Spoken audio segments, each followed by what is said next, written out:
ونؤمن به ونتوكل عليه ونعوذ بالله من شرور أنفسنا ومن سيئات أعمالنا من يهده الله فلا مضل له ومن يضلله فلا هادي له ونشهد أن لا إله إلا الله وحده لا شريك له ونشهد أن سيدنا وسندنا وحبيبنا وحبيب ربنا ومولانا محمد صلى الله عليه وعلى آله وأصحابه وبارك وسلم تسليما كثيرا كثيرا.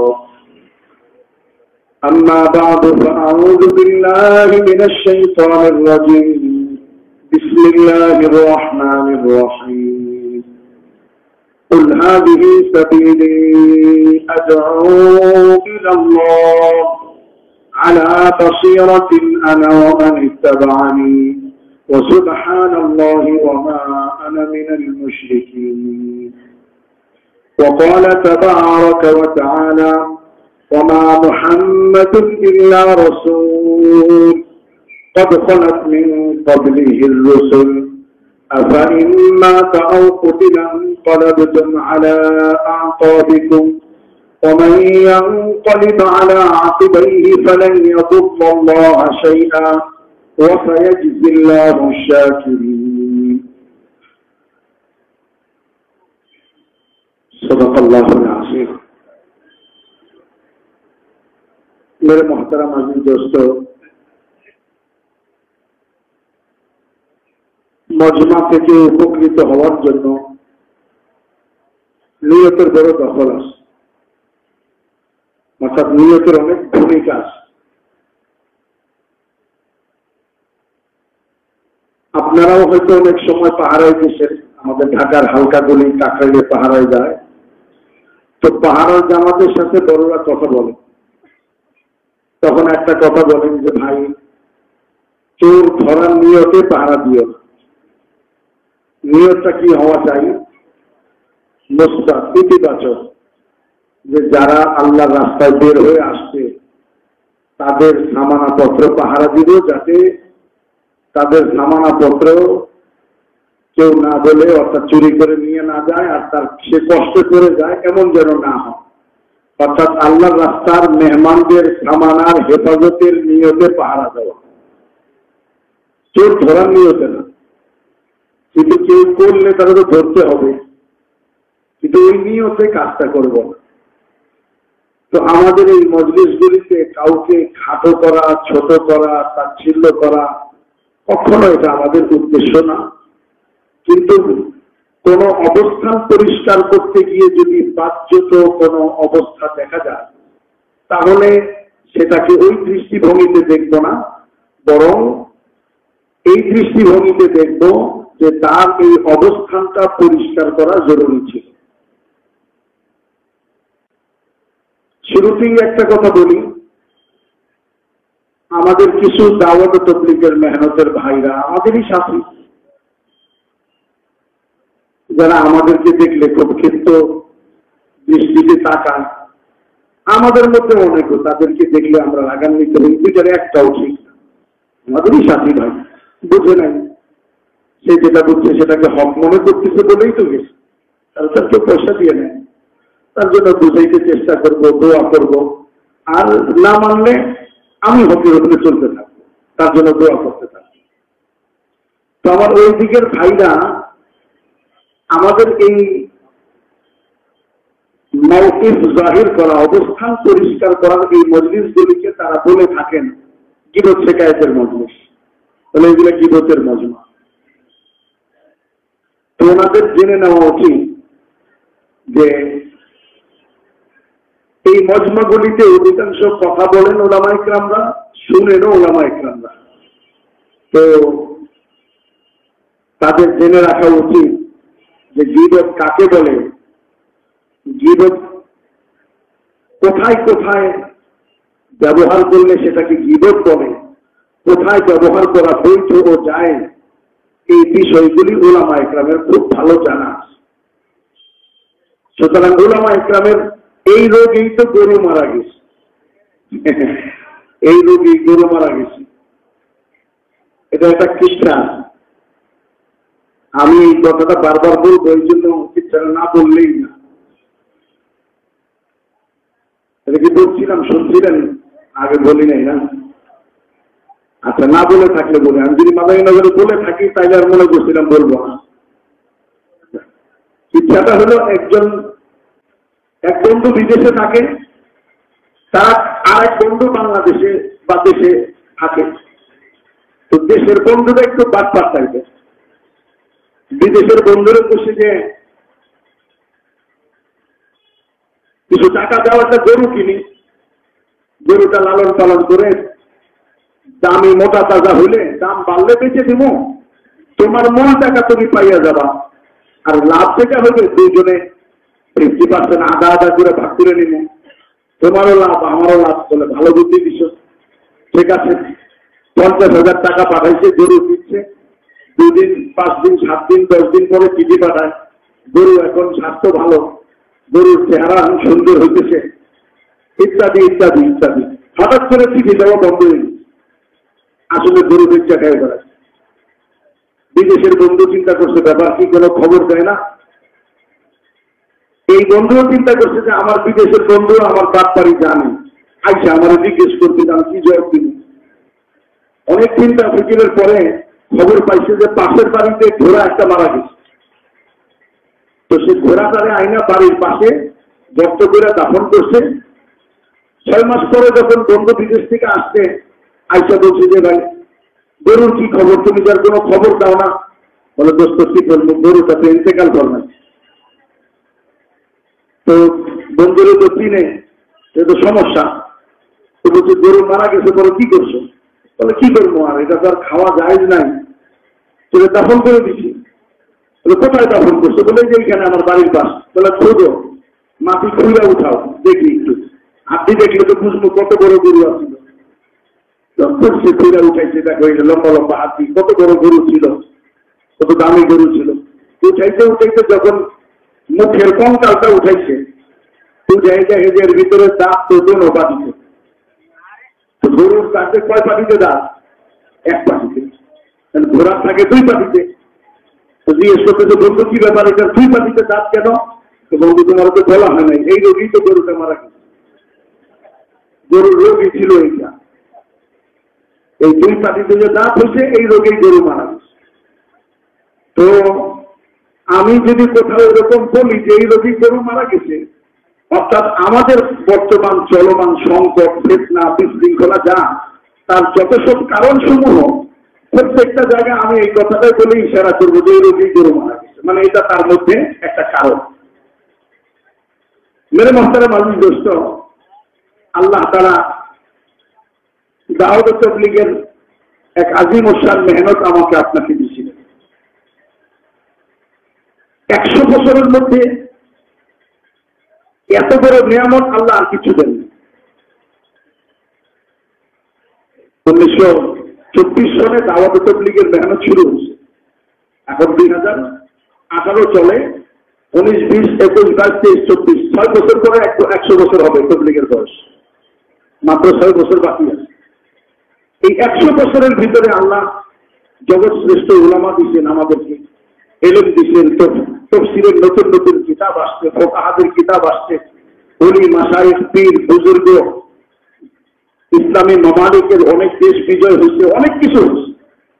কিন্তু ব্যাপকভাবে মানুষের জীবনে দিন আসার জন্য আল্লাহ তাআলা এর যে বড় বড় নিয়ামত দেন। অনেক কিছুই আসছে, আপন কিতাবাদি উলামা ইকরাম আপন আপন জায়গায় অনেক বড় নিয়ামত, কিন্তু ব্যাপকভাবে মানুষের হেদায়েতের যে নিয়ামত আল্লাহ তাবলীগ দিয়েছেন, এর কোনো বিকল্প না। তার কারণ হল, ওই বাজারের রিক্সাওয়ালা, স্টেশনের কুলি, মাদ্রাসার ওস্তাদও যাবে না যে ভাই তুই মাদ্রাসায় ভর্তি হোক, বরং মাদ্রাসায় আইলে তারে বুঝাইলো ভাই তোমার বয়স নাই, আমি এখন আমার এই বাচ্চার লগে তোমার কেমনি ভর্তি করবো, বুঝাই শুনে খাওয়াই লয় ফেরত দিয়ে দিবে।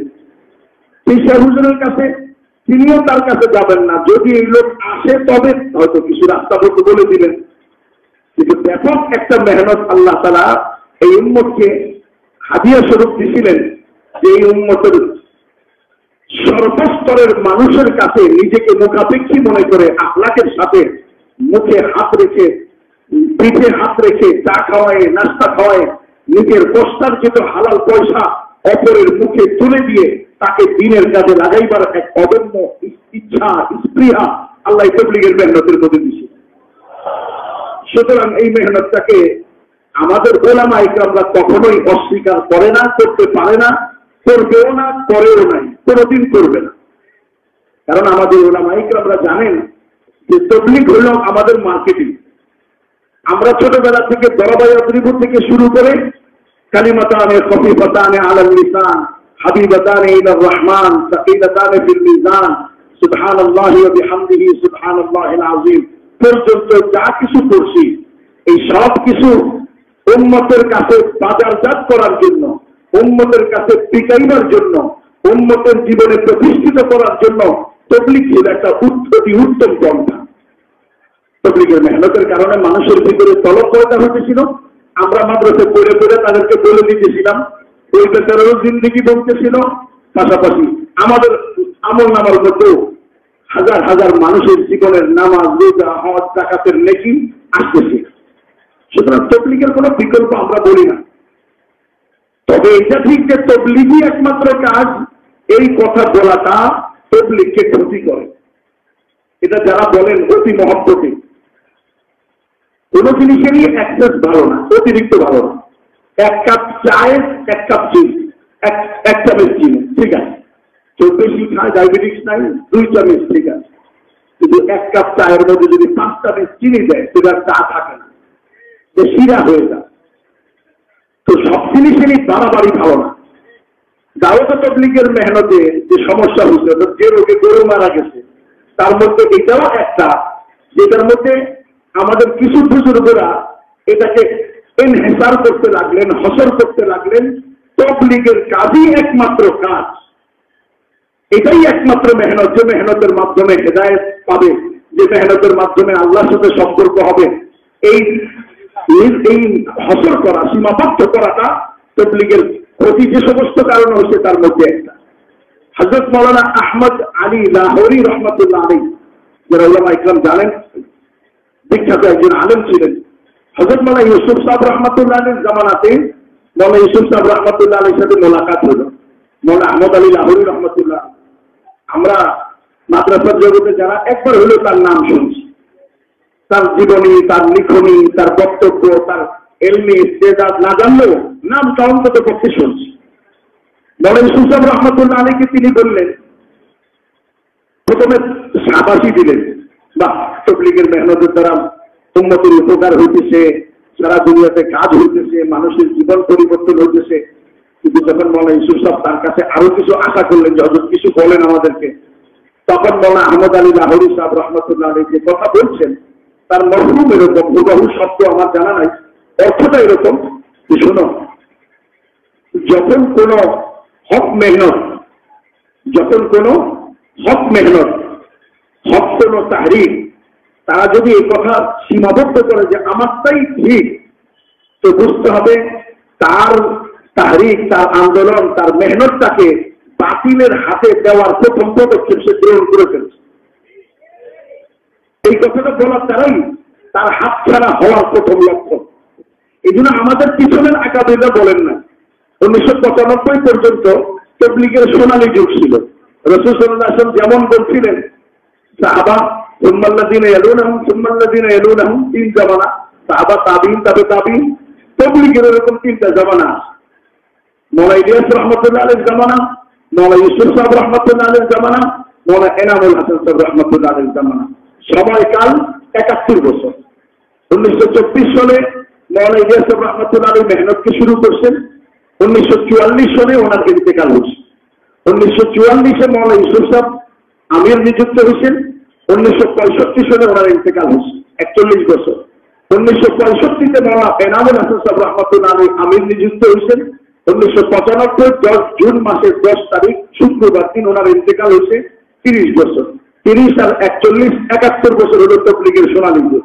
তবলিগের এই সোনালী যুগের মধ্যে এই সরাসরি আকাবিরে সালাফা এই 3 জন কিংবা ওনাদের ডাইনে পায়ে যত বিখ্যাত ওলামা ইকরাম ছিলেন, মুফতি জাইনুল আবিদিন ও রাহিমাহুল্লাহ বহুত বড় উচ্চ দরজার আলেম ছিলেন, পাকিস্তানের বিখ্যাত একজন আলেম ছিলেন, পাকিস্তানের একজন প্রয়াত প্রেসিডেন্টের পার্সোনাল অ্যাডভাইজার ছিলেন, ব্যক্তিগত মশিন ছিলেন হযরত মাওলানা মুফতি তকির, এরকম ভাবে জাইনুল আবিদিন সাহেব, তেমনি ভাবে মাওলানা সাঈদ আহমদ খান সাহেব রহমতুল্লাহ আলাইহি, তেমনি ভাবে কারি জহির সাহেব রহমতুল্লাহ আলাইহি, মাওলানা উবাইদুল্লাহ বালিয়াবি রহমতুল্লাহ আলাইহি, হযরত মাওলানা ওমর পালনপুরি রহমতুল্লাহ আলাইহি।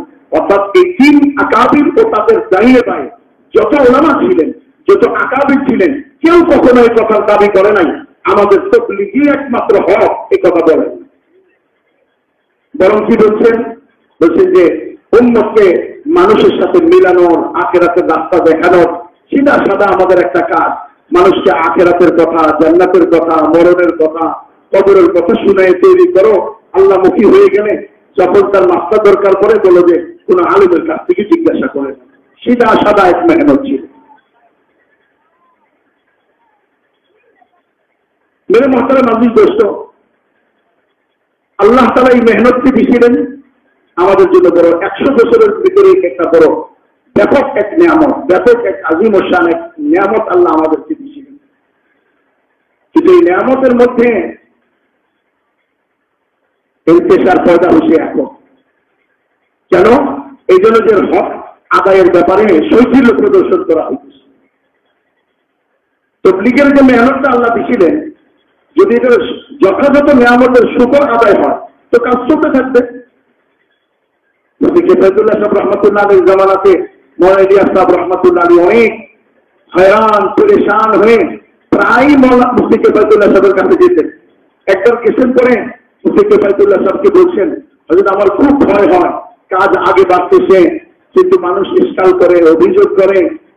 উনি প্রথম সান্ত্বনা দিচ্ছেন, আপ কাম করতে রহো, আপনি কাজ করেন, पूरी दुनिया से जितने एतराज और इश्काल पैदा होंगे तन्हा भाई किफायतुल्लाह उसका जवाब दूंगा। আপনি কাজ করেন, পুরো দুনিয়া থেকে যত ইশকাল অভিযোগ আসবে আমি একা কিফায়তুল্লাহ তার উত্তর দিব।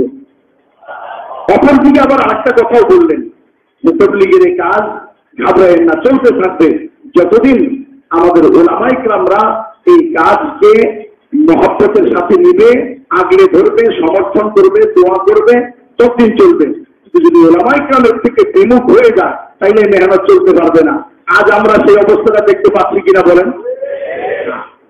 সুতরাং আমাদের এই মজলিস দাওয়াত ও তাবলীগের মেহনতের বিরুদ্ধে না, বুঝতে ভুল করতে তারা কিছু ভাইরা বুঝতে ভুল করে, বলে মেহনত নষ্ট করতে বসছে না। আমরা এই মেহনতটাকে বাঁচাইতে বসছি। যে সকল কারণে উলামায়ে কেরামের আস্থা নষ্ট হয়ে যাচ্ছে, উলামায়ে কেরাম দূরে সরে যাচ্ছেন, আমরা চাই ওই সকল অবস্থা দূর হোক।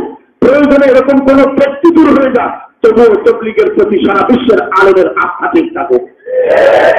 এটা আমাদের আকাবিরদের অন্তর্ভুক্ত। এবং আমরা একথাও জানি যে সত্যিকার ভাবেই যদি আমাদের আকাবিরদের দিলের ভিতরে মেহনতের মহব্বত থাকে, যে আমার বাপ দাদার রক্ত দিয়ে সৃজন করা এক বাগান, তারা হচ্ছে তাবলীগের মেহনত। মাওলানা ইলিয়াস সাহেবের কলিজার রক্ত দিয়ে এই বাগানকে হেফাজত করছে, মাওলানা ইউসুফ সাহেবের কলিজার রক্ত দিয়ে বাগানকে সৃজন করছে, মাওলানা ইনামুল হাসান সাহেবের কলিজার রক্ত দিয়ে বাগানকে সৃজন করছে। যদিও তারা গলা কাটা রক্ত দেন নাই, কিন্তু গলার রক্ত দেওয়ার চেয়ে বড় রক্ত তারা দিচ্ছে। এখন মাওলানা ইউসুফ সাহেব রহমতুল্লাহ আলাইহির বিবি অর্থাৎ মাওলানা সাহাব সাহেবের দাদি ইন্তেকাল, অসুস্থ, যে অসুস্থতা ইন্তেকাল করবে এরকম অবস্থা। মাওলানা ইউসুফ সাহেবের বন্ধু হযরত মাওলানা মনজুর নোমানী সাহেব রহমতুল্লাহ আলাইহি উনি আসলেন বিবি সহ আয়াদতের জন্য, বিমান কুর্সি করার জন্য, রোগী দেখার জন্য। আইসা বিবির ভিতরে পাঠাইছেন।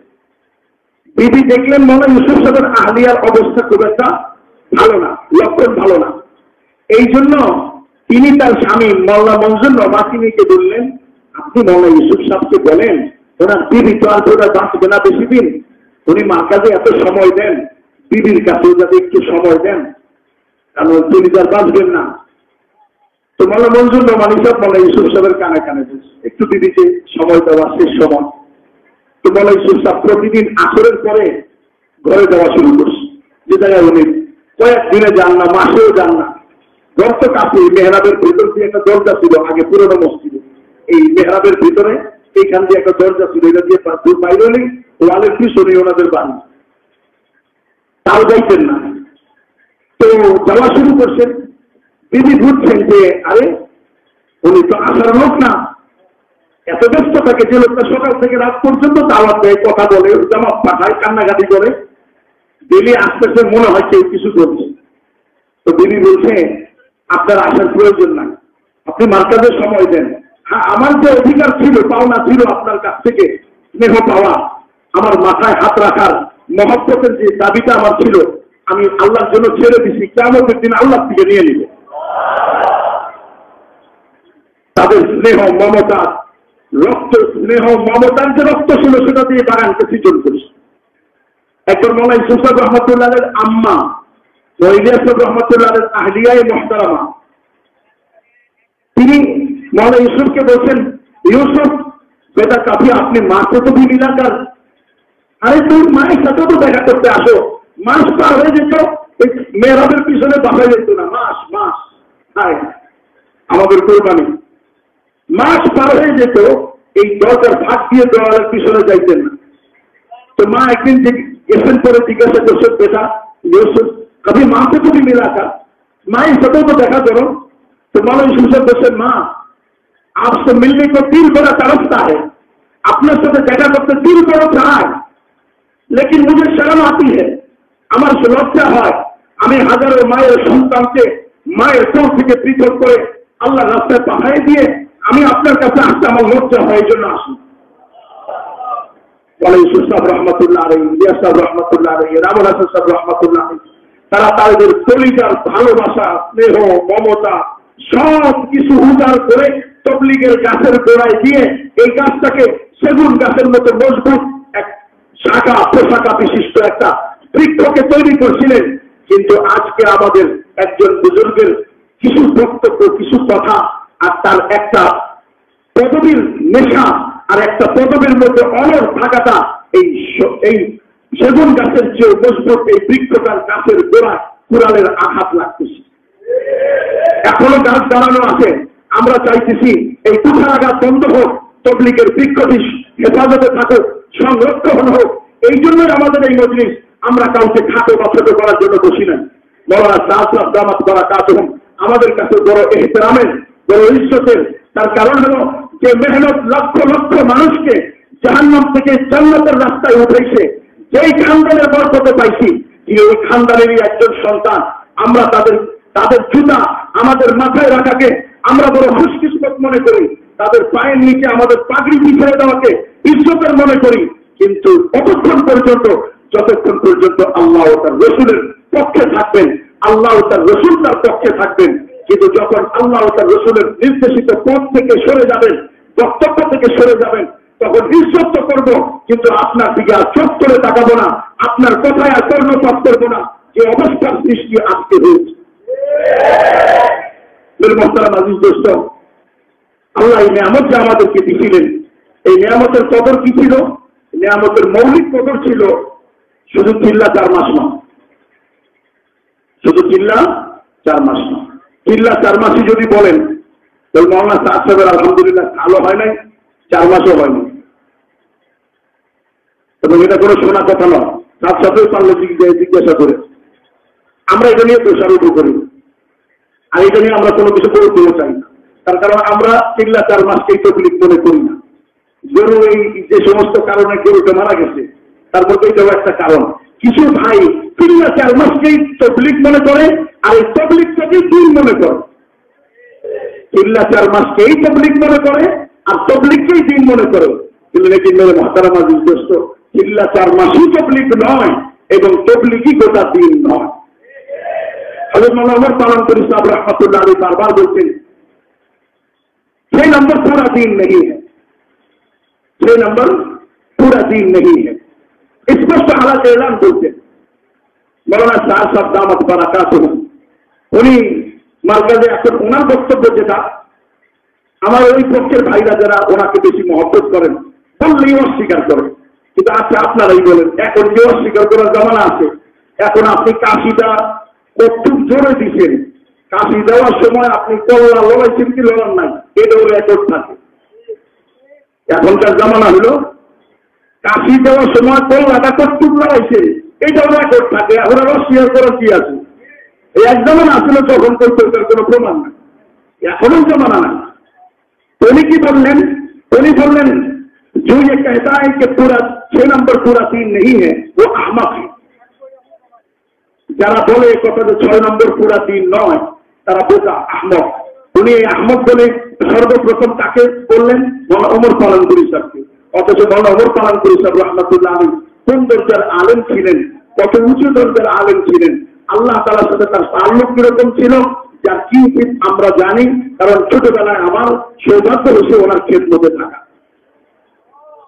যার শুক্রবার দিন গোপ কাটার সময় এটা কেটে দিচ্ছিলাম, বৃদ্ধ মানুষ দিকে ভয়ে যে কেটে না যায়, তো এই যে এইটুক সময় দেরি হয়েছে এইটাতে উনি বলছেন আমাদের মৌলানা জুবাইর সাহেব হুজুরকে মহব্বত করতেন, কারি জুবাইর ডাকতে, কারি জুবাইরকে ডাকো, অথচ তুমি সময় বেশি লাগাইতেছো, এই শুক্রবার দিন দামি সময় মোট কাটায় নষ্ট হয়ে যাবে। অর্থাৎ বুঝেছে যে যতক্ষণে মোট কাটবো ততক্ষণে দুটো চেষ্টা করা যাবে, এত সময় নষ্ট করার কি আছে। এই ধরনের বুজুর্গকে কি বললেন? আহমদ। আর শুধু ওনাকেই বলেন নাই, আমাদের আকাবিররা পিছনের কেউ কথা বলে নাই 6 নম্বর পুরাটি 6 নম্বর। উনি দলিল কি পেশ করলেন? উনি দলিল পেশ করলেন क्या हम नाकिस दीन की दावत देते हैं? যদি 6 নম্বর অসম্পূর্ণ দিন হয় তাহলে আমরা কি অসম্পূর্ণ দিনের দাওয়াত দেই? এটা হলো ওনার বক্তব্য। না ভাই, আপনাকে এই কথা কেউ বলে নাই যে অসম্পূর্ণ দিনের দাওয়াত। 6 নম্বর আমাদের দাওয়াতের তরিকা, কিন্তু দাওয়াত তো আমরা পুরো দিনে নিতে। 6 নম্বর যদি আসে তাহলে পুরো দিনের উপরে চলা তার জন্য কি হবে? সহজ হয়ে যাবে। কে না জানে 6 নম্বর শিখতেই তো আমরা এইভাবে মুখস্থ করছি। যে ব্যক্তি মেহনত করে 6টা দিনের উপরে আমল করবে, পুরা দিনের উপরে চলা তার জন্য সহজ হয়ে যাবে। যদি 6 নম্বর পুরা দিন হয় তাহলে রোজার মাসে রোজা রাখা লাগবে না, ধনের জন্য যাকাত দিতে হবে না, হাজী সাহেবের হজ করতে হবে না, একটাও তো 6 নম্বরের ভিতরে না। আর আপনি যদি বলেন যে না, উনি হয়তো বলবেন, ওনার বক্তব্য হলো 6 नंबर ऐसे प्याले हैं कि 6 नंबर ऐसे प्याला है कि पूरे समंदर को कोसे में भर दिया गया।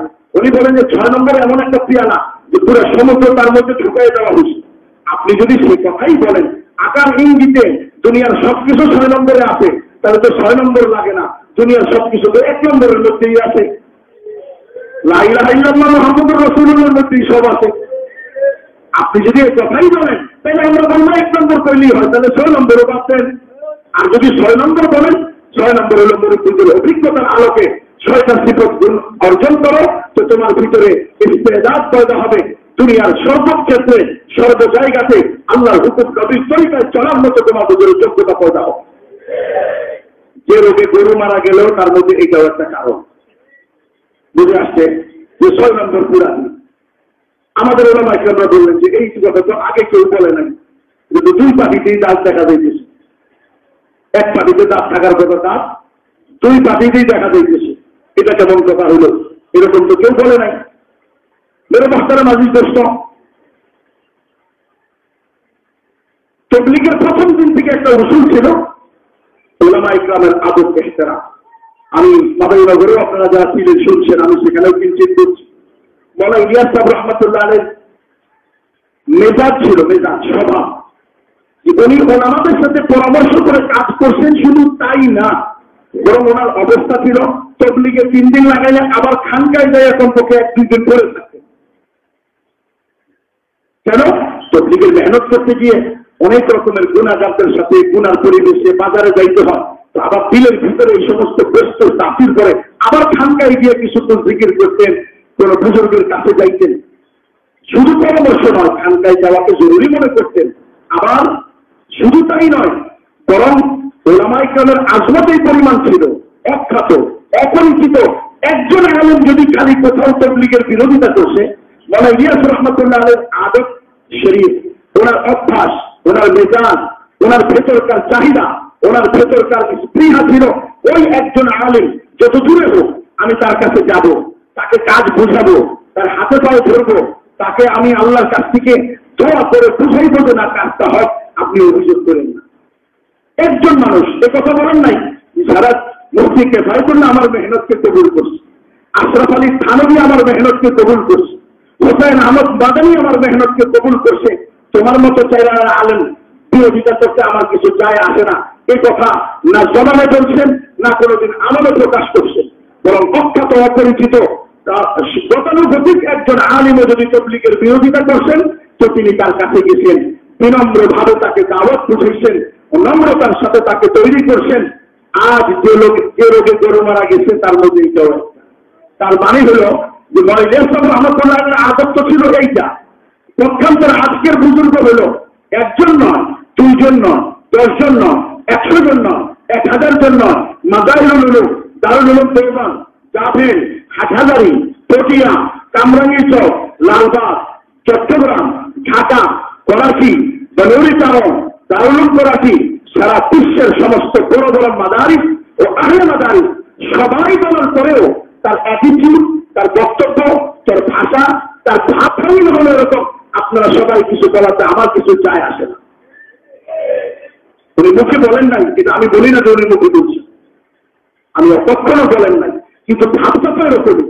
তা না হলে বলে এই যদি একজনের কাছে যাইতে পারতে, একজনের কাছে যাইতেন, তাহলে আপনি কানাডাতে সফর করেন, আপনি আমেরিকাতে সফর করেন, আপনি ইউরোপে সফর করেন, আপনি পর্তুগালে সফর করেন, আপনি ফিজি আইল্যান্ডে সফর করেন, তাহলে নিজামুদ্দিন থেকে মাত্র 172 কিলোমিটার দূর দারুল দেওবন্দে যাইতে আপনার সমস্যা কোথায়? কেন আপনি একবারের জন্য দারুল দেওবন্দে গেলেন না? সমস্যার সমাধান এইটুকুই হয়ে যেত। আজকে আমি আর আপনি, আমরা সবাই সোনার গায়ের সবাই দেয়ালে যদি মাথা তাকাই, প্রত্যেকে যার যার মাথার মগজ বাড়ি করে ফেলি, আমাদের মনে জবাইশা হুজুরও যদি তাই করেন, ভাই ওয়াসিম সাহেবও যদি তাই শুরু করেন, আর আমাদের দেশের শুধু তাই না সারা দুনিয়া সবাই শুরু করেন, মাসলা হল করাটা এত সহজ নয়। যতটা সহজ হযরত মাওলানা সাদ সাহেব ফজরের পর থেকে জোহর পর্যন্ত চাইলে সারা দুনিয়ার এই ফেতনাকে খতম করতে পারবে। আমি গত রোজার আগে বহু বছর পরে দারুল দেওবন্দে যাওয়ার সুযোগ হয়েছে।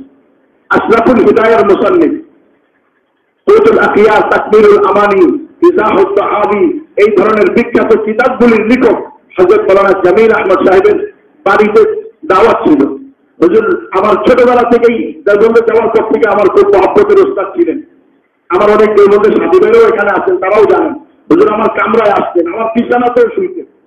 হুজুরের বাড়িতে যাওয়ার পরে আমি অনেকক্ষণ আলোচনা করছি, শেষে আমি হুজুরকে এটাও জিজ্ঞাসা করছি, এইটা দরকার, ওই ভাইরা বলেন তো, ওই জন্য বলি। জিজ্ঞেস করলাম, হুজুর আমাদের দেশের কিছু লোকেরা বলে দেওবন্দের সাথে নাকি রুজু হয়ে গেছে, উনি নাকি রুজু করে ফেলছেন, আমরাই নাকি বাড়াবাড়ি করতেছি, দেওবন্দের নাকি কোনো আপত্তি নাই, কথাটা কি এরকম কিনা? আসলে এ ব্যাপারে হুজুর বললেন যে না, আমাদের আসাতিজাদের মধ্যে কোনো ইখতিলাফ নাই, তোমরা অতি সত্বর আমাদের দেওবন্দের অবস্থান জানতে পারবা। এটা হলো এপ্রিল মাসের শেষে, আর মে মাসের 7 তারিখে, মে মাসের 7 থেকে দারুল দেওবন্দ আবার মওকিফ জাহির করলেন, অর্থাৎ আবার ফতোয়া দিয়ে দিলেন যে আমরা মাওলানা সাদ সাহেবের ব্যাপারে আগে যেখানে ছিলাম সেখানেই আছি। ওনার বক্তব্য সমূহের মধ্যে একটা বক্তব্যে উনি রুজু করছেন, এতটুকু ঠিক আছে, কিন্তু বাকি ওনার ধারাবাহিকতার সাথে এই ধরনের জমহুরের খেলাফ, আহলে সুন্নাত ওয়াল জামাআতের মাসলাকের খেলাফ ধারাবাহিকতার বক্তব্যের কারণে আমরা তার উপরে আস্থা রাখতে পারছি না। বিদায় আমরা আশঙ্কা করছি অদূর ভবিষ্যতে কোন ফেরাকে দাল্লা তিনি কায়েম করেন কিনা, আল্লাহ এটা থেকে হেফাজত করেন। তাহলে এটা পরিষ্কার হয়ে গেল যে রুজু হয় নাই। আমাদের যে ভাইরা বলেন তারা মুখস্থ বলেন, আন্দাজই বলেন, তার কারণ হলো আসলে রুজু কারে কয় দেখতে পারে না। একসময় ভালো করে বললে যে বলেন তো রুজু কারে কয়, রুজু আর অজু শুনতে একরকমই শোনা যায়, তো দুটো তো এক জিনিস না। রুজু করছে না অজু করছে, অজু করলে করতে পারে, কারণ অজু তো ডেলি করতে হয়, ডেলি অজু করেন, অজু করে নামাজ পড়ছেন, অজু করে ঘুমাইছেন, অজু তো করছেন, তেলাওয়াতে অজু করছেন, রুজু করেন না। রুজু একজনে একসাথে বলে কি, আরে আপনারা জানেন না দেওবন্দ রুজু করছে, দেওবন্দ রুজু করবো কেন? এটা বলে কোন কথা? রুজু কারে কয় তুমি করতে পারো? আরে রুজু তো উনি করবেন, মানে প্রত্যাখ্যান করা, বক্তব্য সারেন্ডার করা, আত্মসমর্পণ করা। তো দেওবন্দ করবে কেন? দেওবন্দ কি কিছু বলছে এমন? বলো না না এটাই বুঝাইতে চাইছি যে উনি রুজু করছে। তো দেখবেন যে রুজুর এরকম কোন ঘটনা এরকম ঘটে নাই যে যেটা আমাদের কাছে পৌঁছে নাই অথচ রুজু হয়ে গেছে, এটা ভুল। দ্বিতীয় কথা হলো আমাদের ওই ভাইরা বলেন যে রুজু তো করছে, উনি কাকরাইলে বলছে ইস্তেমার সময় কাকরাইলে এই কথা বলছেন যে যদি এরকম কিছু আমার ভুল হয়ে থাকে ঠিক আছে, কিন্তু কথা হলো এটাকে রুজু হিসেবে ধরা যায় না দুই কারণে। নাম্বার এক নম্বর কারণ এই জন্য রুজু ধরা যায় না, ইমাম সাহেব এখানে নামাজ পড়াইছেন অজু ছাড়া, মনে ছিল না এত বড় জামা, সবাই সুন্নত করতেছে, হুজুর পিছনে দরজা দিয়ে মাদ্রাসায় গেছে পড়াই, মনে করছে যে অজু ছিল না, কামরার ভিতরে ছিল 15-20 জন, তাদেরকে বলছে নামাজ দৌড়ে এলো, অজু আমার আসছিল না। এখন এই এলান ঠিক হবে, যথেষ্ট হবে না, তার ভর মজমা হয়ে গেছে, যারা জানে না নিয়ম হলো এই মজমা আইসা করতে হবে। ওই মজমা যদি চলে যায় তাহলে পরের দিন বলতে হবে গতকাল এসাই যারা যারা ছিলেন তারা নামাজকে দোহরাই দিবেন। ফাজাইলের কিতাবের মধ্যে এই কথা বলা আছে, প্রকাশ্যে গুনাহ প্রকাশ্যে তওবা, গোপনে গুনাহ গোপনে তওবা। উনি কথাগুলি বললেন কত মজমায়, আমরা নয়তো কমই করছিলাম, ওনারা তারা তো বাড়াই দিলেন 1,20,00,000 মজমা, 11 তার মধ্যে 4 লাখ গাড়ি আছিল, 4 লাখ গাড়ি 1,20,00,000 মানুষ আর কত লাখ ফেরেশতা ইত্যাদি ইত্যাদি, এমন জায়গায় বলছি। আমার ওই ভাইদের কথাগুলি তারা মিথ্যা বলেন এটা আমি বলবো না, তারা মহব্বতের চোটে এমন বলেন যেটা মিথ্যার জায়গায় দাঁড়ায় যায়। পরে জায়গার হিসাব কিতাব করা হলো আওরঙ্গাবাদের ময়দানে কত বড়, একজন মানুষ শুইতে অন্তত পক্ষে 4 ফিট লম্বা বা 5 ফিট লম্বা 2 ফিট জায়গা লাগে। ময়দানে হিসাব করে দেখা গেল মাত্র 20 লাখ লোক সেখানে হইতে পারে, 15 থেকে 20 লাখ লোকের শোয়ার জায়গা থাকে। তাহলে প্রশ্ন হলো আওরঙ্গাবাদের ইস্তেমায় সব কি ফ্যান উপরে দিয়া সারা রাত এরকম খাড়াইয়া ছিল, রাত্রে ঘুমায় নাই, না দোতলা খাতা ছিল? এই ধরনের বক্তব্য শুধুমাত্র ধোঁকা, প্রতারণা, মানুষকে ঠকানো, নিজের পক্ষপাতিত্ব করার জন্য বক্তব্য, এগুলি কিচ্ছু না। যাই হোক, ধরে নিলাম 1,20,00,000 মজমা ছিল, আপনি কথা বললেন 1,20,00,000 লোকের মজমায়, আর কাকরাইলের কামরায় 50 জনের সামনে করলেন রুজু, এটাকে তো রুজু বলা যায় না, এটাকে রুজু বলা যায় না। এক। দ্বিতীয় কথা হলো আপনার রুজু তখনই হতো যখন এই কথাগুলি বন্ধ হয়ে যেত, এই কথাগুলি বন্ধ হয়ে যেত।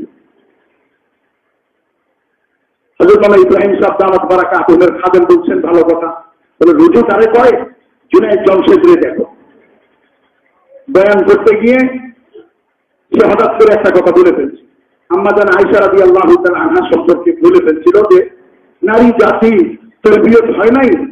উনি আসলে ভালোই করতে গেছে যে হুজুরের সাথে ছিল এরকম করে ফেলছে, তরবিয়ত হয় না এই জন্য, কিন্তু কথাটাতে এত আলেম অনেক ওলামা ইকরামের বললেও তো সমস্যা হয়তো বুঝতে পারে না, ওইটা তারা বলে ফেলছে। কিন্তু গোটা পাকিস্তানে ঝড় তুফান শুরু হয়ে গেছে, বেদাতিরা ওনাকে এয়ারপোর্টের মধ্যে পাইয়া, এয়ারপোর্টে এক বেদাতি ওনার মুখে থাপ্পড় পর্যন্ত মাস, উনি ওই থাপ্পড়ের পরে প্রতিবাদ করেন, পুলিশে বলে নাই ধরেন, অথবা কোন জবাব কিচ্ছু না, মাথা নিচু করেছিল, থাপ্পড় দিয়ে গামছা হাতে দিয়ে মাথা নিচু করেছিল। এরপরে ইউটিউবের মাধ্যমে, ইন্টারনেটের মাধ্যমে সমস্ত উম্মতের কাছে হাত জোর করে মাফ চাইলেন। আমি একজন গুনাহগার ছিলাম, গান গাইতাম, আমার এক বন্ধু মাওলানা তারিক জামিল সাহেবের কাছে আমাকে নিছেন, আর মাওলানা তারিক জামিল সাহেবের বরকতে আমি হেদায়েত পাইছি। তো আমি এখন দাওয়াতের মেহনতে কথা বলতে গিয়ে আম্মা জানের শানের খেলাফ কথা বলছি, আমি আল্লাহর কাছেও মাফ চাইতেছি, যেহেতু আপনাদের দিলে কষ্ট দিছি আপনাদের কাছেও মাফ চাইতেছি। আলহামদুলিল্লাহ, তার এই বিনয়, তার এই আকুতি, তার এই ফিরে আসা দেখে এরপরেও যখন কেউ কেউ তার বিরুদ্ধে কথা বলছে, তো বিশ্ব বরেণ্য আলেম হযরত মাওলানা মুফতি তকি উসমানী সাহেব দামাত বারাকাতুহু জুনায়েদ জমশেদের পক্ষে দাঁড়ায় বললেন, এই লোকটা মাফ দেওয়ার পরেও কেন তোমরা কথা বলতেছ? সে তো মাফ পেয়েই নিছে। মাওলানা তকি উসমানী সাহেব এত মহব্বত করতেন, তার মেয়ের বিয়েতে তাকে গজল গাওয়ার জন্য নিছেন, এমনকি শাহাদাতের পরে দারুল উলুম করাচির মাকবারাতে বা কবরস্থানে তাকে সমাহিত করছেন, দাফন করছেন। বিশ্ববরেণ্য আলেম এক গায়কের পক্ষে দাঁড়ায় গেছেন, এটাকে বলে রুজু। রুজু এটা নয়, সকালে বলছিলাম মশারে গোটা দিয়া বিকালবেলা বললাম যে না ঠিক আছে, এটা ভুল করছি। পরের দিন সকালে আবার বললাম হুজুর সাল্লাল্লাহু আলাইহি ওয়াসাল্লাম গোশত রুটি কেন খাইতে গেল? এইটা থেকে বিকালে সরে আইসা পরের দিন সকালে আবার বলতে গেলাম অমুকটা হচ্ছে। একটার পর একটা যখন নাকি কথা চলতেই ছিল, তখন যখন বলছে কথা যে ভাই ওনার উপরে তো আমাদের আস্থা নেই। কিন্তু বারবার জমহুরের খেলাফ, আহলে সুন্নাত ওয়াল জামাতের খেলাফ। কারণ যে কোনো মাসআলার মধ্যে অনেক বিতর্ক। খোদ হানাফি মাযহাবের মধ্যে জুহর একটা বলছেন, মুহাম্মদ আরেকটা বলছেন। মুহাম্মদের বক্তব্য শাফির সাথে মিলে, জুহর একটা মালিকের সাথে মিলে, আবু ইউসুফ একটা হাম্বলির সাথে মিলে, ইমাম আবু হানিফা নিজের দুই রায়, একটা ওনাদের সাথে মিলে আর একটা আলাদা রায়। এখন এই সবগুলির সমন্বয় উম্মতরে বলছে যে তোমাকে যদি এই মাসলা করতে যায় তাহলে মানুষ নামাজ ছেড়ে দিল, নামাজ পড়তে পারবো না। তো মানুষকে কি করা হয়েছে?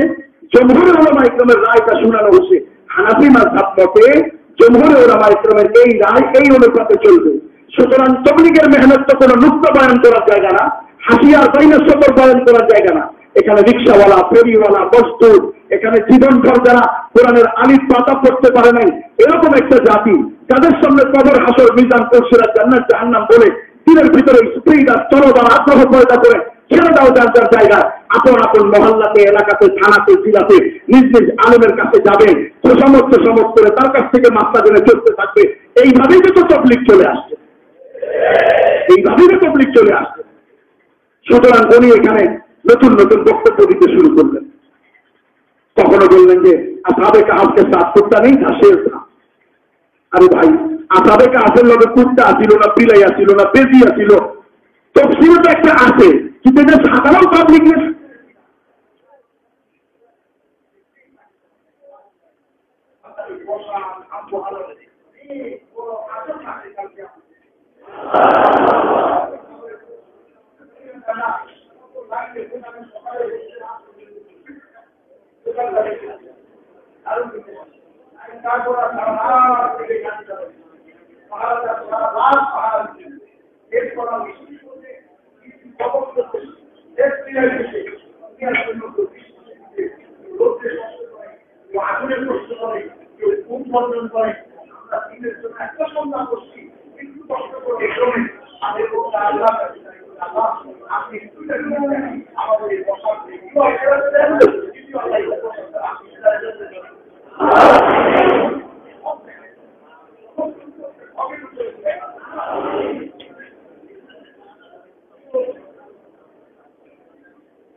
কি বলছিলাম ভাই?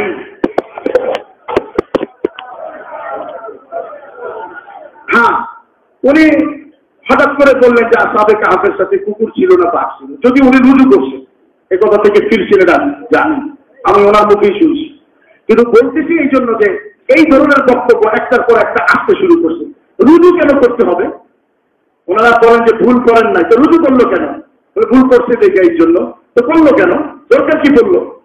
এই ভুল তো মুখ ফসকে ভুল না, আর প্রয়োজনের ভুল না। এমন না যে আসহাবে কাহফের বাঘ দরকার আছে। আসহাবে কাহফের বাঘ বলে বাঘের ডরে যত চিল্লা কাদাওয়ালা আছে সব বাইরে যাবে, এরকম যদি হইতো তাহলে আমরা ওলামাদেরকে বলতাম ভাই এই কুত্তাটারে দেখেন কাইটা চিরা দাগ লাগাইয়া কোনোভাবে বাঘ বানানো যায় কিনা। কিন্তু ব্যাপারটা তো এরকম না। এই ধরনের জমহুরের খেলাফ, আহলে সুন্নাত ওয়াল জামাতের মাসলাকের খেলাফ বিভিন্ন বক্তব্য দিতে লাগলেন। ওলামা ইকরামের দিলে বড় চোট লাগতে লাগলো। দিতে দিতে এক পর্যায়ে এখন বিভিন্ন মজলিসের মধ্যে কখনো ওলামা ইকরামের উপরে হামলা করলেন, কখনো একটা জমরের খেলাফ একটা কথা বলে বসলেন, ভাই কোরআন বুঝা ব্যতীত পড়ার মধ্যে কোনো খায়ের নাই, এটা একদিন 2 দিন বলে না, কয়েক বছর ইস্তেমায় বলছেন। আমাদের সাথী সঙ্গীদের মধ্যে অনেক ভাই আছে, এরা আগে থেকেই বলছে যদি এটা কি বলে।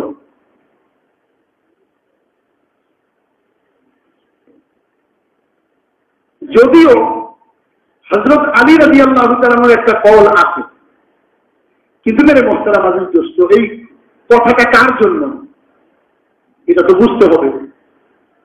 কোরআন বুঝা ছাড়া পড়ার মধ্যে কি নাই, কোনো কল্যাণ নাই। এটা হলো ওই জাতির জন্য, সাহাবা, তাবিঈন, তাবে তাবিঈন, আইম্মায়ে মুজতাহিদিনের জামানা, যখন মানুষ রোজানা কোরআন খতম করে, কিছু কিছু বুজুর্গ আসর থেকে মাগরিবে খতম করে, কেউ 1 রাকাতে খতম করে, কেউ কি বলে রাতভর তাহাজ্জুদে খতম করে, তখন বলছে ভাই এত কোরআন লগে বুঝতেও চেষ্টা করো যে আল্লাহ কি করছে। তখনকার বক্তব্য। এখন এইটা যদি এই জামানায় বলা হয়, এটা যদি এই জামানায়, যেমন হযরত আব্দুল্লাহ ইবনে আমর ইবনে আস রাদিয়াল্লাহু তাআলা আনহু অনেক আবিদ সাহাবী, প্রত্যেকদিন রোজা রাখেন, প্রত্যেকদিন কোরআন শরীফ খতম করে। ওনার আব্বা আমর ইবনে আস ছেলের বউকে বলছে, আমার ছেলেকে কেমন পাইলাম? বলে বহুত ভালো, দিনভর রোজা রাখে, রাতভর নামাজ পড়েন। শ্বশুরে বুঝছে যে বাকি কাম কখন হয়, নামাজেও হয় না, রোজায়ও হয় না। তো গিয়ে হুজুর সাল্লাল্লাহু আলাইহি ওয়াসাল্লামের কাছে অভিযোগ করছেন। হুজুর আব্দুল্লাহকে ডাকছেন, ডাকে বলছেন, আব্দুল্লাহ তোমার নামাজের কি খবর, রোজার কি খবর, কোরআন শরীফের কি খবর? খবর নিয়ে হুজুর কমাইছেন। প্রতিদিনের জায়গায় শেষ পর্যন্ত হুজুর বলছেন, একদিন রোজা রাখবা, একদিন খানা খাইবা, মানে মাসে 15টা, এর চেয়ে বেশি পারবা না। প্রথমে বলছিলেন 3টা। রোজা নামাজের কোরআন শরীফের ক্ষেত্রে বলছেন 3 দিনে 1 খতম, মানে তারে উপর থেকে নিচে নামাইছে। নামায়া তারপরে বলছেন, ওয়ালিজাতিকা আলাইকা হাক্কুন ওয়ালিজাওজিকা আলাইকা হাক্কুন, তোমার বিবিরও হক আছে, তোমার শরীরেরও হক আছে। এখন এই কথা যদি এমন ব্যক্তিকে বলা হয় যে ফরজ নামাজ পড়ে না, রোজা রাখে না, আর সারাদিন নিজের বিবির কোলের মধ্যে মাথা রেখে শুয়ে থাকে, আপনি যদি তারে বলেন ওয়ালিজাওজিকা আলাইকা হাক্কুন ওয়ালিজাতিকা আলাইকা হাক্কুন, তা আপনি চিন্তা করেন এই লোক কি হবে? ব্যাপারটা এরকমই ঘটলো। এই কথা বলা ছিল ওই যুগের লোকদেরকে, যারা রোজারা খতম করে, নামাজে খতম করে, তাহাজ্জুদে খতম করে, আসরে খতম করে, তাদেরকে বলছে কোরআন বোঝা ছাড়া পড়ার মধ্যে কোনো খায়ের নেই। আপনি আইসা কোন জামানায় বললেন? 21শ শতাব্দীতে, ওই সময় যখন তবলিগে 4 মাস লাগানোওয়ালা বহু সাথী এখনো পর্যন্ত কোরআন পড়তে জানে না এবং কোরআন শিখে না, মনে করে তবলিগ দিয়ে আমার সব পার হয়ে যাবে, কোরআন শিখতেও চেষ্টা করে না। এমন এক যুগে আপনার বলার দরকার ছিল যে ভাই তোমার 4টা সূরা তর্জমারও দরকার নাই, কমপক্ষে 4টা সূরা তুমি ঠিক করো। এ কথা না বলে আপনি আলীর সেই বক্তব্য আইনা এখানে লাগাই দিলেন। ওই লোকের মতো যে ফরজ করে না, রোজা রাখে না, তারা যেমন শুনাইলেন বিবির হক আছে, শরীরের হক আছে, আপনিও তেমনি বলে দিলেন এই কথা, কোরআন সমঝে প্রকার করলেন কই খায়ের নেই।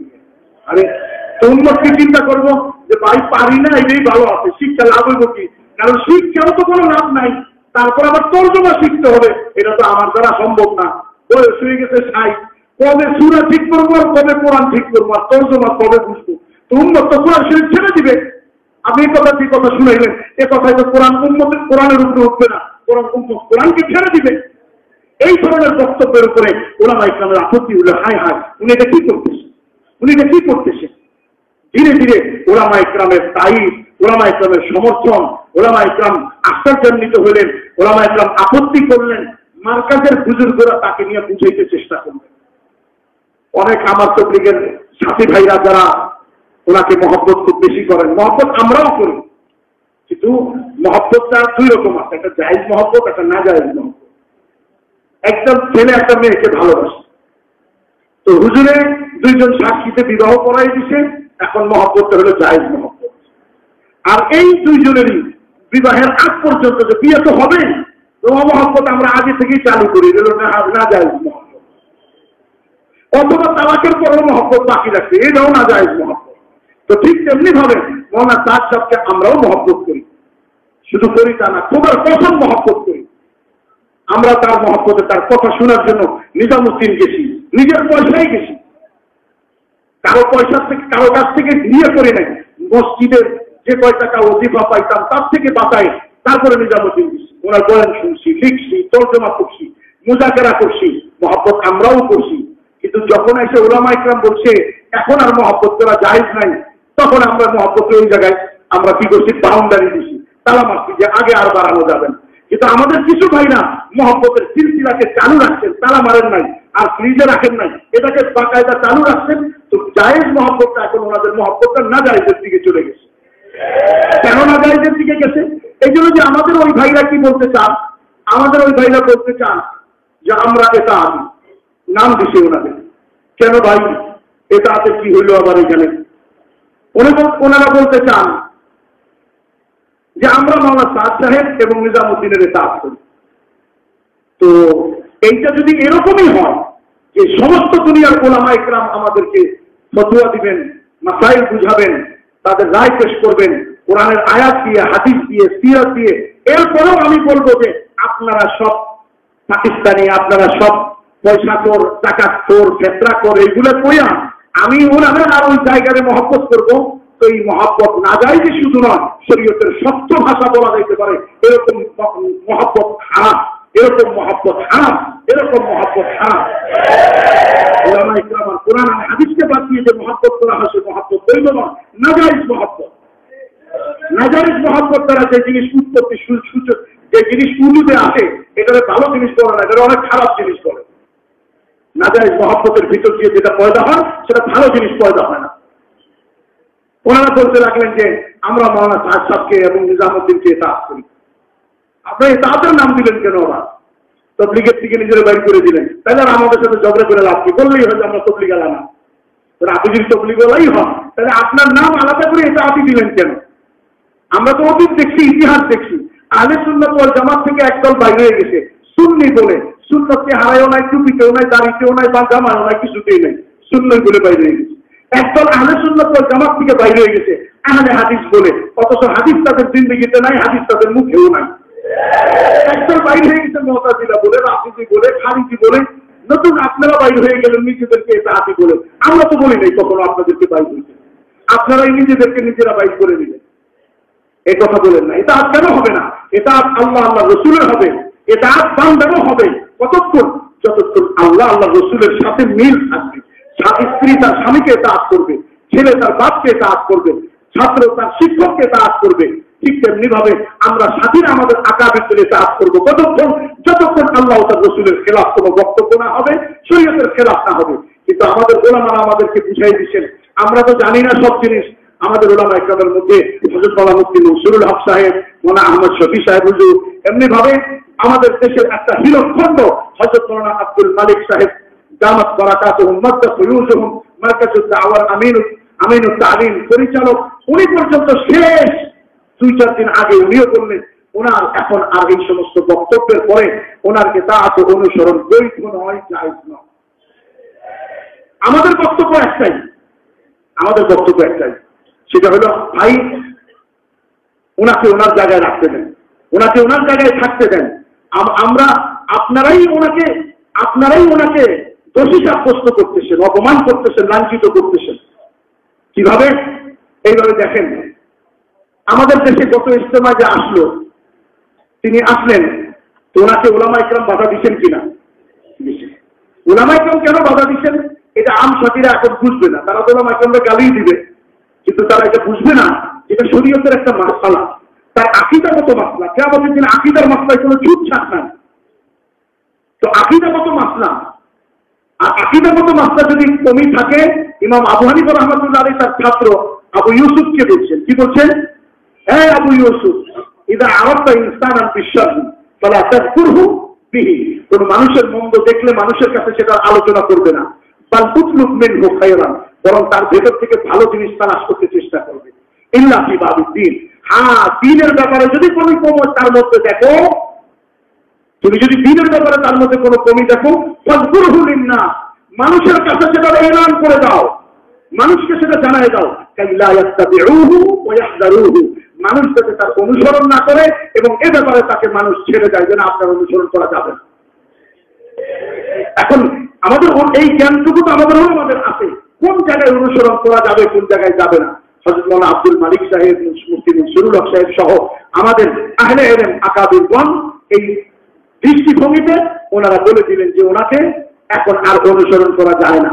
এরপরেও আমার এটা আদি ভাইদের আলোচনা কি, একজনকে পাইবেন না যে এটা পড়ার পরে বলছে যে না তাইলে তো আমি যাবো না, মহব্বত করি কিন্তু আমি ওই দিকে যাবো না, ফিরে আসবে না। কেন?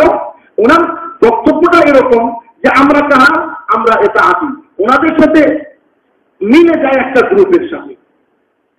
হযরত আলী রাদিয়াল্লাহু তাআলা আনহুর সময় একটা গ্রুপ বললো যে নাহনু শিয়াআনে আলী, আমরা আলীকে ভালোবাসি, আলীর ভক্ত। তো সবাই বললেন যে এটা ভালো কথা, আলী আহলে বাইত, রাসূলের পরিবারভুক্ত লোক, আলী রাসূলের এলেমের শহরের দরজা, আলী মুহাম্মদ সাল্লাল্লাহু আলাইহি ওয়াসাল্লামের মেয়ের জামাতা, আলী খেলাফতের রাশেদার একজন, সুতরাং তার ভক্ত হওয়া অতীব ভালো জিনিস। কিন্তু ওই সময়কার ওলামারা ধরছেন, কারণ কি এটা বললো কেন? বলে এটার ভিতরে আর একটা অর্থ আছে। তাদের এটার ভিতরে অর্থ হলো যে আমরা আবু বকর এবং ওমরকে মানি না, আলীকেই মহব্বত করি। এই অর্থের ভিতর দিয়া ওলামায়ে কেরাম সেটা অত্যন্ত খারাপ অর্থ। আবু বকর এবং শেখাইনকে যখন তারা অস্বীকার করছে, ঈমানের উপরে হামলা, তখন ওলামায়ে কেরাম বলছে তোমাদের এই শিআন শব্দ ভালো নয়, এটার ভিতরে কারাহাত, এটার ভিতরে অপছন্দ দেখি, যার কারণে আহলে সুন্নাত ওয়াল জামাতের ওলামায়ে কেরাম যখন তাদেরকে বর্জন করলো, তারা নিজেদেরকে পৃথক করে নিল এবং পৃথিবীতে এক নতুন জাতি শিয়া হিসেবে পরিচিত হল। আমাদের ভাইদেরকে আমি এরকম শক্ত কোনো কথা বলবো না, ওনারা খুব বেশি রাগ হয়ে যাবেন, কিন্তু ব্যাপারটা অনেকটা তেমনি মিলে যায়। আহলে সুন্নাত ওয়াল জামাত দাওয়াত ও তাবলীগের মেহনতের এক জামাত। এখান থেকে আপনি আলাদা নামকরণ করলেন কেন? আপনি ইতাআত করেন, আমার সাথীরাও তো ইতাআতই করে। কার ইতাআত করবে? মসজিদের সাথী মসজিদের জিম্মাদারকে ইতাআত করবে, জামাতের সাথী জামাত আমিরকে ইতাআত করবে, যেখানে তিনজন মিলে সফর করতেছে তিনজনের একজন ফয়সাল হবে, তার ইতাআত করবে, এইভাবেই তো করবে। কিন্তু আপনাকেই ইতাআত করতে হবে, তাহলে দুই কারণ লাগবে। আমাদের সাথীরা যেটা বলেন যে আমিরের ইতাআত জরুরি, নাকি কি হয়ে যায়? শয়তানের ইতাআত। তাইলে বলবো যে তাইলে 1996 থেকে 2017 পর্যন্ত আমার ইতাআতি ভাইরা তো শয়তানের ইতাআত করছে। কি বলেন? 1996 থেকে 2017 পর্যন্ত তো এত আমির ছিল না, তাহলে কার ইতাআত করলেন তখন? তখন কিভাবে চললো? তখন আপনার এই আমির মানার এই বাতিক কোথায় গেছিল, এই আরজি কোথায় ছিল? আমির দুই রকমের হবে, একটা হবে রাষ্ট্রীয় আমির।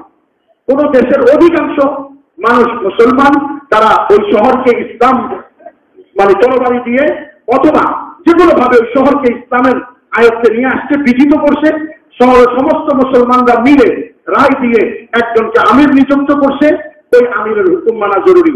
ওই আমিরের উপরে নির্ভর করে কোনো বিবি, কোনো মহিলার স্বামী হারিয়ে গেছে, পাওয়া যাইতেছে না, তো তালাকের মাসলা কি? ওলামায়ে কেরাম বলছেন জামানার আমির তালাক দিয়ে দিবে।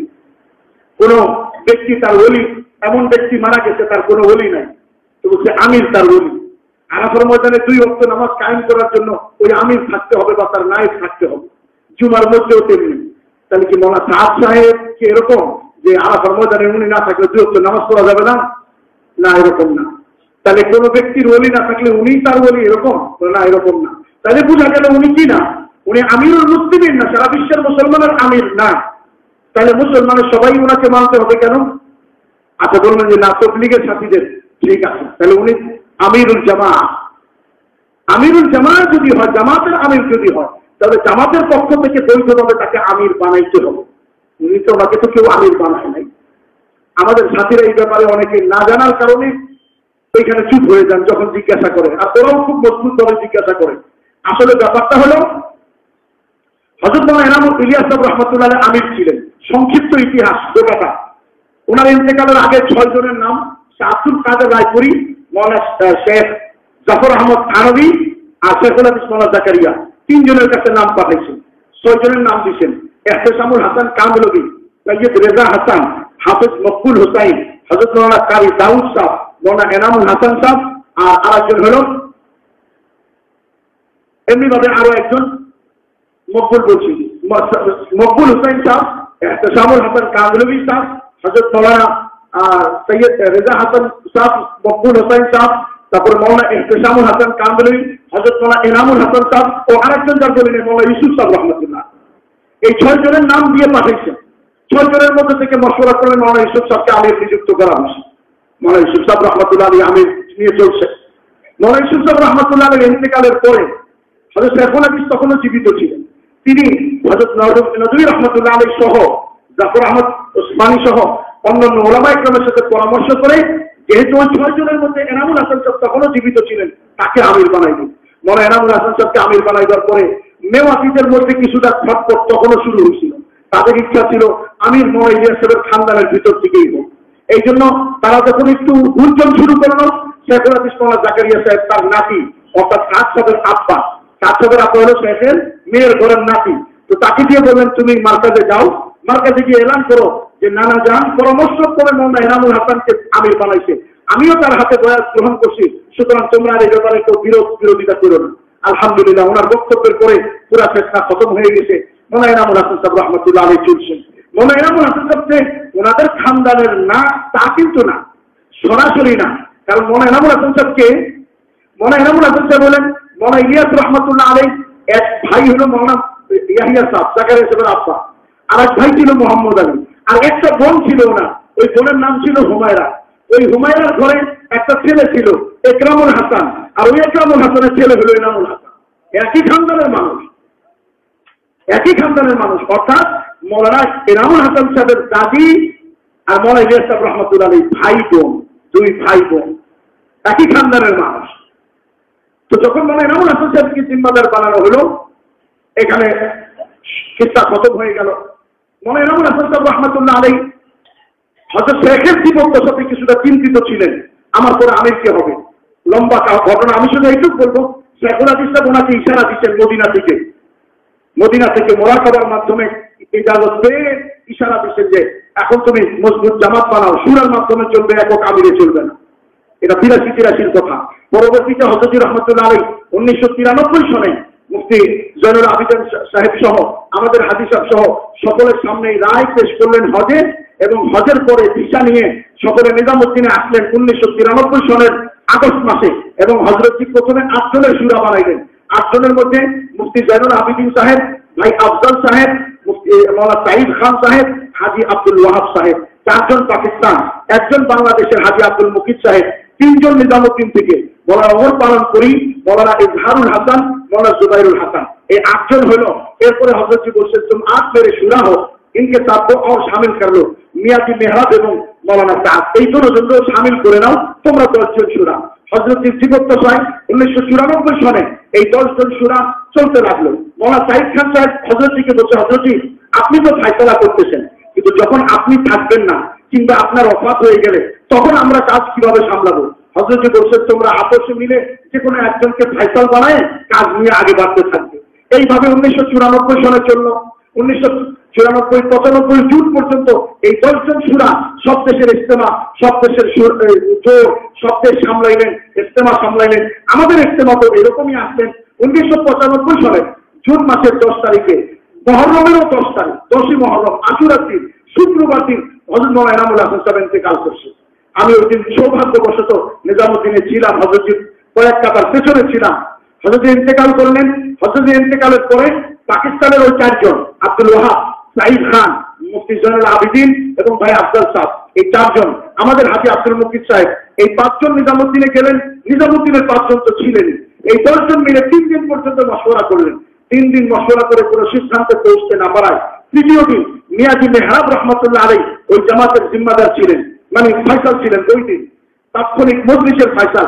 আমরা যেভাবে মসজিদগুলি এতদিন কাজ করে আসছি, এটা আমাদের কাছে অপরিচিত কিছু না, কি বলেন? আমাদের কাছে অপরিচিত কিছু না, আমরা এইভাবেই কাজ করে আসছি। তো মিয়াজি মেহরাব সাহেব ফয়সাল ছিলেন, উনি ফয়সালা দিলেন। তবে ফয়সালা দেওয়ার আগে এই ফয়সালাগুলির রায়গুলি প্রত্যেকটা মাওলানা সাদ সাহেবের রায় ছিল। একটা সাদ সাহেবের একটা রায় ছিল, একক কোনো আমির বানায়েন না, কারণ আমাকে বানাইলে জুবাইর সাহেবের সাথে যারা আছে তারা মানতে পারবে না, আর জুবাইর সাহেবকে আমির বানাইলে আমার সাথে যারা আছে তারা মানতে পারবে না, সুতরাং একক আমির বানায়েন না। 2 নম্বর হলো মশওয়ারার মাধ্যমে চলবে। 3 নম্বর হলো মার্কাজে কেউ প্রয়াস করবে না, এই তরতিবে চলবে। ঠিক আছে, মিয়াজি মেহরাব 3টা ফয়সালা করে দিলেন, এইটাই ফয়সালা 1995 সনের জুন মাসে হযরতজির ইন্তেকালের পর। ঠিক আছে, এইভাবে জামাত চলল। বাইরে যে কোনো দেশে ইজতেমা হয় এই 10 জন সুরা যান, তবে হিন্দুস্তানের আভ্যন্তরীণ মশওয়ারাগুলি মাওলানা এই 5 জনের মধ্যে 3 জন ফয়সাল হইতেন।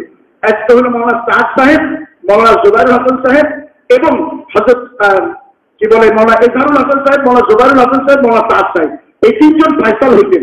ওমর পালন করি এবং মিয়াজি মেহরাব, এনারা 2 জন ফয়সাল হইতেন। পরবর্তীতে 1996 সনে অস্ট্রেলিয়ার ইজতেমার সময় ওনারা সমস্ত সুরারা সিদ্ধান্ত নিলেন যে না, আপনারা আপনাদের দেশে কাজ করতে গিয়ে আপনারা 5 জনই ফায়সাল হবেন পালাক্রমে, এক সপ্তাহ করে। এমনকি হরুফে মানে আরবি যে বর্ণমালার হিসেবে আলিফ আগে তো মৌলাই জাহরুল হাসান সাহেব আগে, এমনি ভাবে তার আলিফের পরে যা তো মৌলানা জুবাইরুল হাসান সাহেব, এমনি ভাবে তারপরে সিন তো মৌলানা সাহেব সাহেব। এই পদ্ধতিটা আমাদের দেশে হয়তো আলহামদুলিল্লাহ এই পদ্ধতি কাজ চলতে লাগলো। যখন 1995-তে হযরতের ইন্তেকাল হয়ে গেল, 96-তে হযরত মৌলানা জাহরুল হাসান সাহেবের ইন্তেকাল হলো, 97-তে হযরত মৌলানা ওমর পালনপুরি সাহেব রাহমাতুল্লাহ আলাইহির ইন্তেকাল হয়ে গেল, 98-তে হযরত মৌলানা মিয়াজি মেহরাব মৌলানা সাইদ খান সাহেবের ইন্তেকাল হয়ে গেল, 99-তে হাজী আব্দুল মুকিত সাহেবের ইন্তেকাল হয়ে গেল। সুরার জামাতটা একদম ছোট হয়ে গেল। এখন মার্কাজে বিভিন্ন প্রয়োজন দেখা দিল, বিভিন্ন জিনিসের মধ্যে কোন কোন ব্যক্তির আধিপত্য চলতে শুরু করলো, মশওয়ারার খেলাফ চলতে শুরু করলো। তখন বড়রা চিন্তা করলেন জামাত বানানো দরকার, সুরাটা পরিপূর্ণ করা দরকার। তো নিজামুদ্দিন মার্কাজের মুরব্বীরা তাকে বুঝাইছেন, তিনি বুঝতে চেষ্টা করেন নাই। ওনাকে যখনই বুঝানো হয়েছে বিভিন্ন ব্যাপারে, সুরার জামাত বানাইবার ব্যাপারে, ওনার ভুল বক্তব্যের ব্যাপারে, ওনার একক আমির দাবি করার ব্যাপারে, এই সকল ব্যাপারে যখনই ওনাকে বুঝানো হতো, আমি অনেক সংক্ষেপ করতেছি কারণ ফজর পর্যন্ত লাগবে না বুঝাইতে, অনেক সংক্ষেপ করে বলতেছি, যখনই ওনাকে এই ব্যাপারে বুঝানো হতো, উনি তখন এই উত্তরগুলি পরবর্তী মজমায় যেভাবে দিতেন, উত্তরগুলির ধরন হলো এরকম। कुछ लोग आए थे मुझे तबलीग समझाने के लिए, तजर्बा समझाने के लिए, काम करता नहीं, मुझे कहता है मशवरा करता नहीं। কিছু লোক আমার আসছিল তবলিগ বুঝাইতে, আমার অভিজ্ঞতার কথা শোনা, আমি কাজকে চাইতেছি সিরাতের উপরে উঠাইতে, আর ওনারা এসে অভিজ্ঞতার কথা বলতো। আরে ভাই, অভিজ্ঞতা আর সিরাত কি আপনার কাছেই আছে? সিরাত পূর্বেকের আকাবিরদের কাছে ছিল না? আপনি আকাবির ওনাদেরকে তুচ্ছ কেন করলেন? আর যারা আপনাকে বলছেন তারা কোনো সাধারণ নন, আপনার বাপের উভয়ের উস্তাদ। কখনো বললো যে মৌলানা ইয়াকুব সাহেব ওনার উস্তাদ, ওনার আব্বার উস্তাদ, মৌলানা হারুন সাহেবের উস্তাদ। मौलाना याकूब साहब एक बार बयान में बोलते हैं, देखो भाई हमारे यहाँ कोई अमीर नहीं, हम मशवरा करके काम करते हैं। बोला भाई स्वाभाविक, कारण मौलाना यूसुफ साहब जमाना से प्रोफेसर खालिद सिद्दीकी साहब আলিগড় ইউনিভার্সিটির প্রফেসর একটা চিঠি লিখছিলেন হযরতজির কাছে, লিখছিলেন হযরতজি দামাত বারাকাতুহুম মারকাজ নিজামউদ্দিন। হযরতজি চিঠিটা রেখে দিয়েছেন। খালিদ সিদ্দীকি সাহেব অনেকদিন পরে আলিগড় ইউনিভার্সিটি থেকে যখন আসছেন তখন ডাইকে বলছে, মিয়া খালিদ हमारे यहाँ बांग्ले वाली मस्जिद है, कोई मरकज जुर्गज नहीं। কি বলছেন খালিদ, যখনই লিখবা তো বাংলাবাড়ি মসজিদ লিখো, এই মার্কাজ সার্কাস লিখো না। অর্থাৎ আমাদের আকাবিররা এতটুকু খ্যাতি, এতটুকু শোহরত প্রসিদ্ধি চান নাই যেটা একটা মার্কাজ। ভাই আমাদের এখানে মসজিদ আছে, আমরা কিছু কাজের কথা বলি, এই কাজ যেখানে চলবে সেখানেই চলবে, যেখানেই কাজ চালাবে সেখানেই তবলিগ চলবে।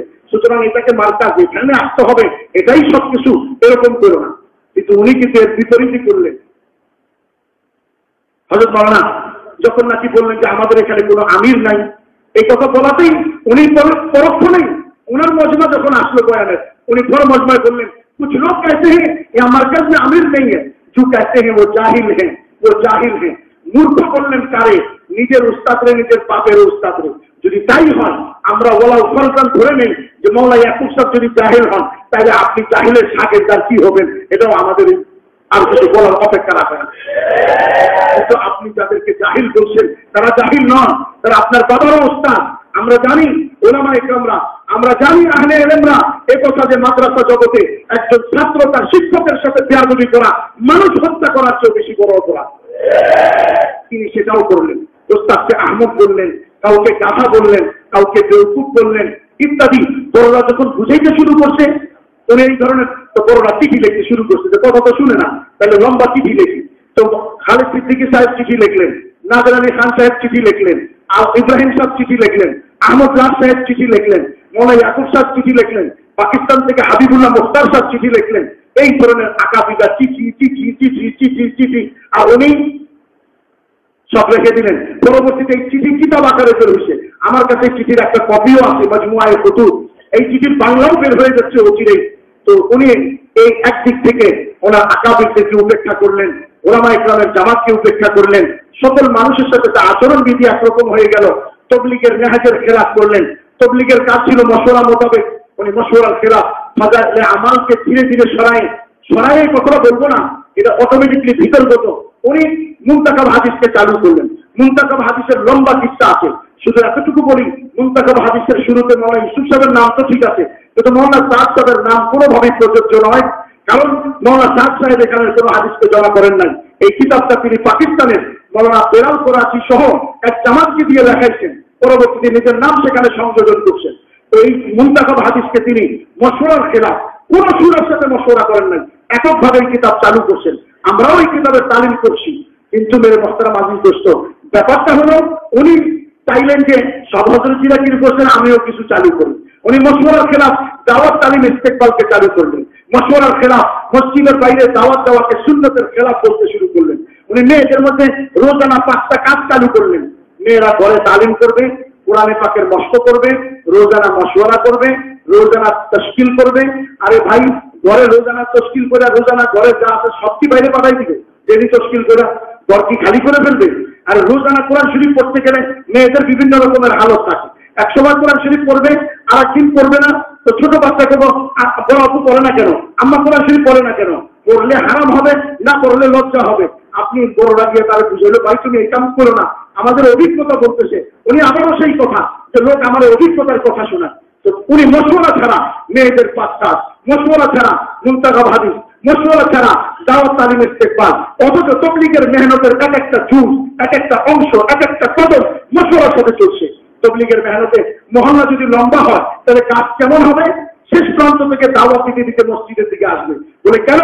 বলে এই জন্য যে তোমার দাওয়াত এবং তোমার আমল উভয়টার যাতে কি থাকে, সামঞ্জস্যতা থাকে। তুমি চাইতেছো উল্টার দিকে দাওয়াত দিতেছো মসজিদের দিকে, এমন না হয়। শেষ প্রান্তে চলে যাও, দাওয়াত দিতে দিতে মসজিদের দিকে আসো, তুমিও মসজিদের দিকে, দাওয়াতও মসজিদের দিকে। তোমার জবান এবং তোমার আমল, অর্থাৎ তোমার কলম তোমার আমলকে তাসদীক করে, এরকম যেতে হয়। এরকম এক একটা বিষয় মশওয়ারা করে, তাদের মধ্যে 2 জন যাবে মশওয়ারা করে, এরকম এলান কি করবে মশওয়ারা করে, সামান কিভাবে রাখবে মশওয়ারা করে, প্রত্যেকটা বিষয় যেখানে মশওয়ারা। উনি ফাজাইলের ওই মুনতাখাব চালু করলেন, বিভিন্ন জিনিস চালু করলেন। এমনকি ওনার জরুরি সঙ্গীত এতটুকুও ছিল যে ধীরে ধীরে ফাজাইল আমল বন্ধ হয়ে যায়। তার কারণ ফাজাইল আমল লিখছেন হযরত শেখুল হাদিস মৌলানা জাকারিয়া সাহেব রাহমাতুল্লাহ আলাইহি। আর জাকারিয়া সাহেব রাহমাতুল্লাহ আলাইহির উপরে উনি গরবিলা, ওনার উপরে ওনার টুকরা। কেন? এই জন্য যে মৌলানা জাকারিয়া সাহেবই আমির বানাইছিলেন কারে? মৌলানা এনামুল হাসান সাহেব। এনামুল হাসান সাহেব না বানায় যদি মৌলানা হারুন সাহেব বানাইতেন, তাহলে আর আজকে এত কিচ্ছা হতো না। আজকে আমির হওয়ার কিচ্ছা এত হতো না। হারুন সাহেবের বলার পরে উনি এমনি আমির হয়ে দেখতেন। কিন্তু মৌলানা জাকারিয়া সাহেব রহমতুল্লাহ আলাইহি আমি এই কথা বলবেন যে আপনি বানায় বলছেন, তাই বানায় বলেন। শুনেন, মৌলানা জুবাইর হাসান সাহেবের ইন্তেকালের পরে তার জীবনী লিখছে হযরত মৌলানা এনামুল হাসান সাহেবের মেয়ের জামাই মৌলানা শাহিদ সাহারানপুরি আহওয়ালে মৌলানা জুবাইরুল হাসান। এই কিতাবটার 4র্থ পৃষ্ঠার নিচের লাইনে হাসিয়ায় লেখা আছে যে উনি বলছেন তাবলীগের মেহনতে 2 জন দুশমন, একজন জাকারিয়া আর একজন এনামুল হাসান। আমার এই তাঁতি ভাইদেরকে বলেন যে এরপরেও দেখবেন নিজামুদ্দিন আর সাদ ছাড়া কিছুই বুঝে। আমি তাদেরকে বলবো, আপনাকে বলি না এই কথা যে সাদ সাহেবকে ঘৃণা করেন, অবজ্ঞা করেন, অবহেলা করেন, পশ্চিম কালেও না। তারা আমাদের বাবার চেয়ে বড়। আমরা যেমন আমার বাপকে অপমানিত হওয়া পছন্দ করি না, ঠিক তেমনি ভাবে মৌলানা সাদ সাহেবের অপমান আমরা পছন্দ করি না। সাদ সাহেবকে আমরা অপমানিত করি নাই, সাদ সাহেবকে অপমানিত করছে একজন ব্যক্তি। ও উলামায়ে কেরাম, প্রশাসন, কাকরাইল সবাই মিলে পরামর্শ করলো 2018 ইজতেমাতে মৌলানা সাদ সাহেবও আসবেন না, ইব্রাহিম সাহেব আহমদ সাহেবও আসবেন না, কোনো গ্রুপই আসবেন না। আর দুটোর পক্ষ থেকে 5 জন প্রতিনিধি আসতে পারে, না আসলে কেউ আসবে না, এরকম পরামর্শ হলো। কিন্তু আমাদের দেশের মুরব্বীরা যখন ইজতেমার আগে সরকারের অনেক পীড়াপিড়িতে, সরকারের অনুরোধে আমাদের 5 জন শুরা, 5 জন আল উলামায়ে কেরাম শুরা মিলে সফর করলেন। আপনারা জানেন কিনা বলেন? আচ্ছা, এই সফরের মধ্যে মুরব্বীরা ফেরত চলে আসলেন। আমাদের একজন মুরব্বী ফেরত আসেন নাই, কলকাতায় থেকে গেলেন। আচ্ছা ভাই, এমনি তো আমার অনেক কথা কইতেছে, হুমকি দিতেছে, বহুত কিছু। আমি হালাল এলানে করি, কোনো পরোয়া করি না। ভাই ওয়াসিফুল ইসলাম সাহেব আসেন নাই, সবাই চলে আসছে।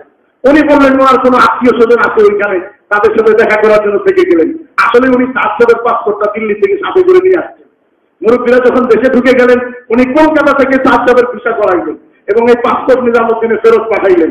আর মাওলানা সাদ সাহেবকে সমস্ত উলামায়ে কেরাম, আহলে শুরা, আমাদের কাকরাইল এবং প্রশাসনকে ফুল আঙ্গুল দেখাইয়া উনি ওনাকে ব্যাংকক থেকে ঘুরাইয়া বাংলাদেশে ঢুকাইলেন।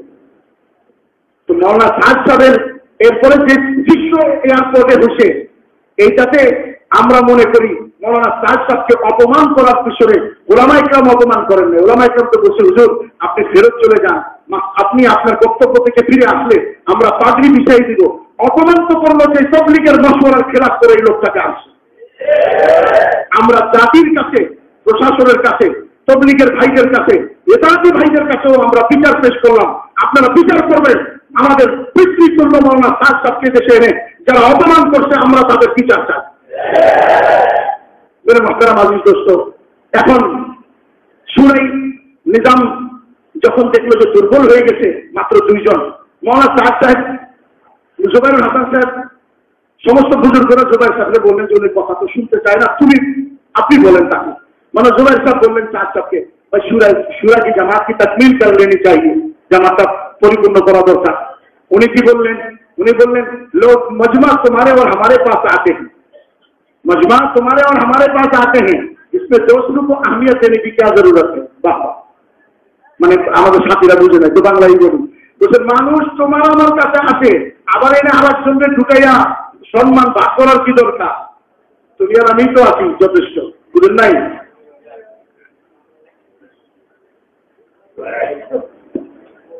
মৌলানা জুবাইর হাসান সাহেব বুঝে ফেললেন যে এটা তো সমস্যা।